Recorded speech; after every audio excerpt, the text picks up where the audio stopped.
Hi. All right. This is a Divine Masculine reading. We're going to check in with the Divine Masculine Collective, find out what's going on with them. Right off the hop. Okay. We've got a broken heart. Okay. With a 9, we've got closure here. I think this is a really good thing. I think that this is, because I'm going to give you a different perspective. We don't want their hearts to break anymore. Their hearts are already broken. That's why they operate and behave the way they do. Because their hearts have been broken and there's been an absence of love. But we see that there's like this mending of the broken heart with some kind of closure coming. So I'm Candice. I'm a psychic intuitive. Welcome to this video.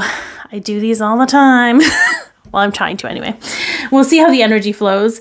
This is a general reading. Take what resonates, leave the rest. Some of it might be for you. Some of it might be for someone else.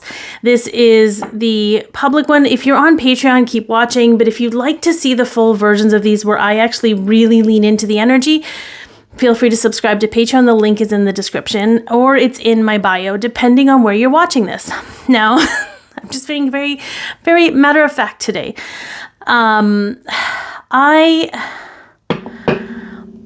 I feel it's almost like, when we're feeling more confident, we can be more courageous with the decisions we have to make for ourselves.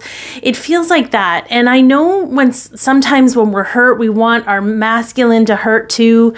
We're not really mad at them. And if you've been with me a while, you know kind of where I sit in this paradigm. This isn't a regular relationship. This isn't an us versus them. This is a we're in this together.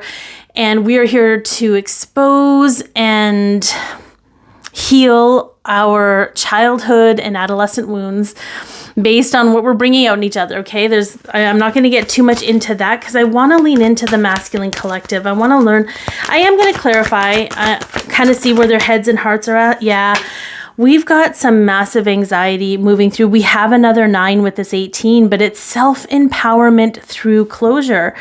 The storm is on the outside of the window, but I feel...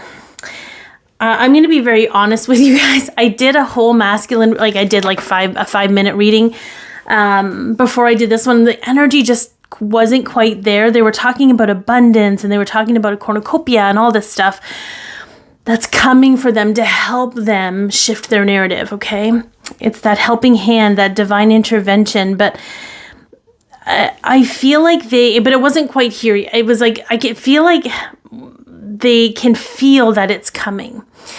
There's something, then you might feel anxious and restless because you also must feel something coming. Anything, I feel like with divine counterparts and twin flames, there's a deeper sense of feeling and sensing what each other are going through. I mean, I get that with my connection, but I feel like they can sense something coming to an end. Something is coming. There's something, and it may not be what they mentally can understand. They might think it's one thing, but it's another thing. Okay, let's get another card here. Let's get somewhere. Okay, woman holding a heart, but we have 44 here. This is really interesting because here's the deal. Real love is scary.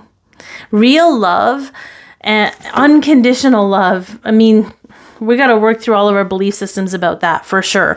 But real love is scary. And there's something that's terrifying about receiving love, but they're having to close.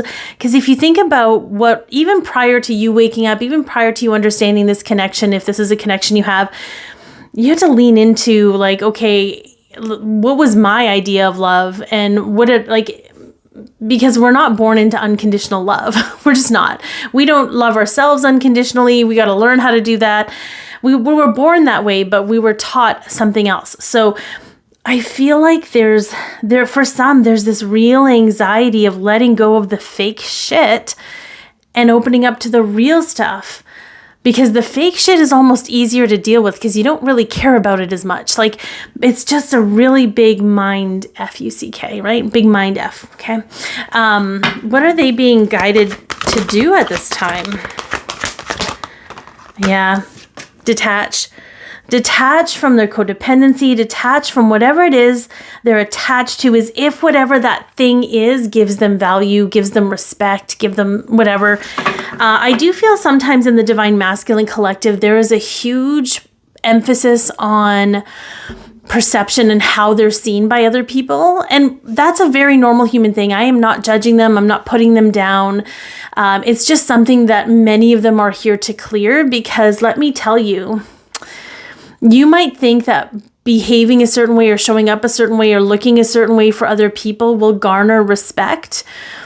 But if they don't give you the benefit of the doubt when you don't show up that way or look that way or present yourself that way, you never had their respect in the first place.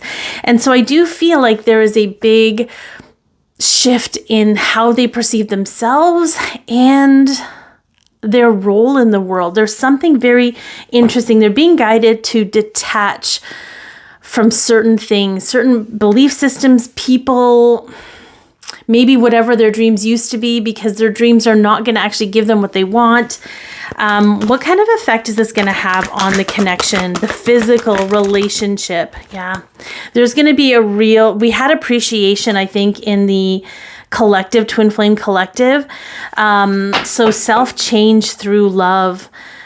Being able to receive love from their feminine, being able to reciprocate that love, but having to get right with themselves and in their own heart in order to be able to do that. They're naturally like that, but they are distorted through their physical reality. So if you're watching still, thank you for tuning in. Thanks for being with me so far.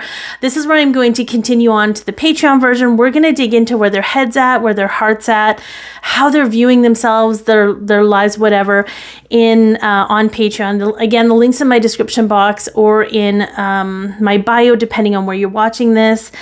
Take care, and I'm sending y'all lots of love.